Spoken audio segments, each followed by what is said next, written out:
Assalamualaikum warahmatullahi wabarakatuh. Halo kawan-kawan semuanya, kembali lagi kita di channel YouTube Ruang Belajar Siswa. Pada kesempatan kali ini saya akan membahas materi PPKN kelas 10 yang berjudul Hubungan Kewenangan Antar Lembaga Negara menurut Undang-Undang Dasar Negara Republik Indonesia tahun 1945. Ayo kita simak bersama-sama materi berikut ini. Seperti yang sudah kita pelajari sebelumnya tentang pembagian kekuasaan, Indonesia itu menganut asas pembagian kekuasaan. Contoh bentuk nyata dari adanya pembagian kekuasaan antar lembaga negara di Indonesia itu terdapat pada pasal 20 ayat 1 dan 2 Undang-Undang Dasar Negara Republik Indonesia tahun 1945. Pasal ini berbunyi, yang pertama, ayat 1 itu berbunyi, Dewan Perwakilan Rakyat memegang kekuasaan membentuk undang-undang. Pada pasal 2, setiap rancangan undang-undang dibahas oleh DPR dan Presiden untuk mendapat persetujuan bersama.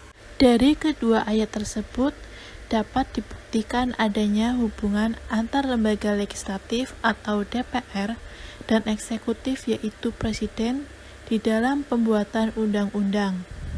Antar lembaga-lembaga negara ini di dalam menjalankan kewenangannya tidak terpisah secara mutlak. Artinya, antar lembaga negara dimungkinkan adanya kerjasama dengan mekanisme check and balance. Check artinya saling mengontrol, yaitu antar lembaga negara bisa saling mengontrol. Kemudian, kata balance artinya keseimbangan, yaitu menjaga keseimbangan antar lembaga-lembaga negara atau cabang-cabang kekuasaan negara.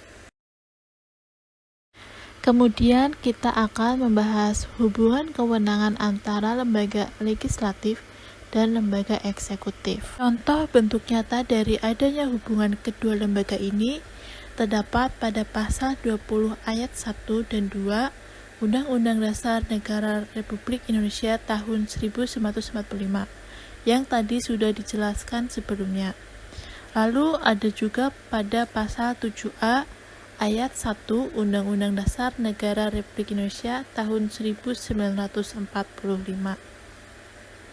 Bunyi pasal ini yaitu Presiden dan atau Wakil Presiden dapat diberhentikan dalam masa jabatannya oleh MPR atas usul DPR baik apabila terbukti telah melakukan pelanggaran hukum berupa pengkhianatan terhadap negara, korupsi, penyuapan, tindak pidana berat lainnya, atau perbuatan tercela, maupun apabila terbukti tidak lagi memenuhi syarat sebagai presiden dan atau wakil presiden.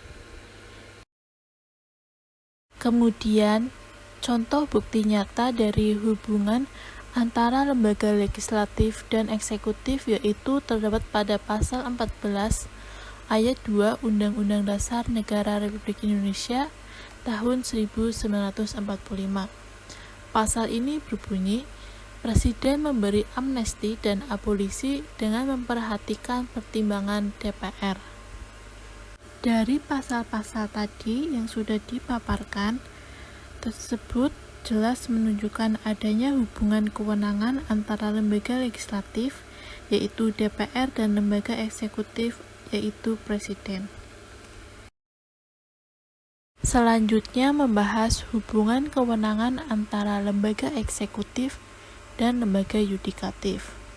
Contoh bukti nyata adanya kedua hubungan ini yaitu pada pasal 14 ayat 1 Undang-Undang Dasar Negara Republik Indonesia tahun 1945.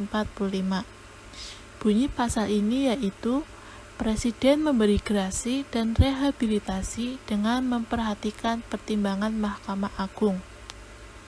Grasi adalah hak Presiden dalam memberikan pengurangan hukuman, sedangkan rehabilitasi adalah tindakan yang diambil Presiden dalam rangka mengembalikan hak seseorang yang telah hilang karena suatu keputusan hakim yang ternyata kesalahan yang dilakukan orang tersebut tidak seberapa dibandingkan dengan perkiraan semula atau bahkan tidak sama sekali.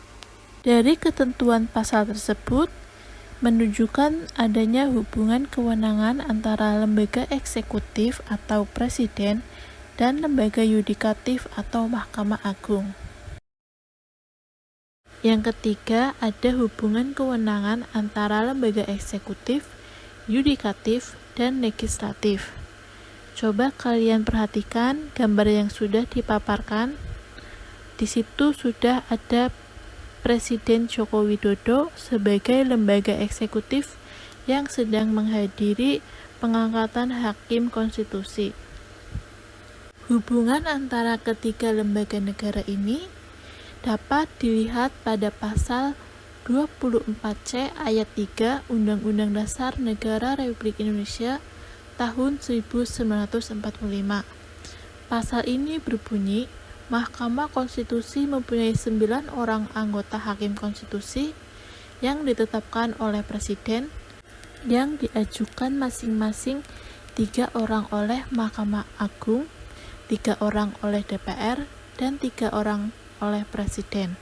Itulah bukti-bukti nyata adanya hubungan kewenangan antar lembaga negara berdasarkan Undang-Undang Dasar Negara Republik Indonesia tahun 1945. Dengan adanya hubungan antar lembaga negara di dalam penyelenggaraan negara, maka akan meningkatkan ketercapaian fungsi lembaga negara. Dengan kerjasama yang solid antar 3 lembaga tadi dan didukung oleh seluruh rakyat Indonesia, maka akan menciptakan kondisi pemerintahan yang baik atau good governance. Di dalam penyelenggaraan negara, perlu adanya asas-asas dan prinsip-prinsip yang dijadikan landasan dalam menciptakan pemerintahan yang baik. Yang pertama, ada asas-asas pemerintahan yang baik. Hal ini tercantum di dalam pasal 10 Undang-Undang Nomor 30 Tahun 2014 tentang Administrasi Pemerintahan. Di sini sudah menjelaskan terdapat 9 asas pemerintahan yang baik. Yang pertama ada kepastian hukum, 2 keseimbangan, 3 ketidakberpihakan, 4 kecermatan, 5 motivasi, 6 tidak menyalahgunakan wewenang, 7 keterbukaan, 8 kepentingan umum, dan yang terakhir pelayanan baik.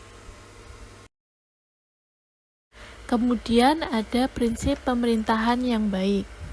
Yang pertama ada akuntabilitas, yaitu pertanggungjawaban atas pemenuhan wewenang. Jadi setiap pejabat negara itu harus mempertanggungjawabkan wewenangnya kepada yang memberikan wewenang atau mandat. Kemudian ada transparansi.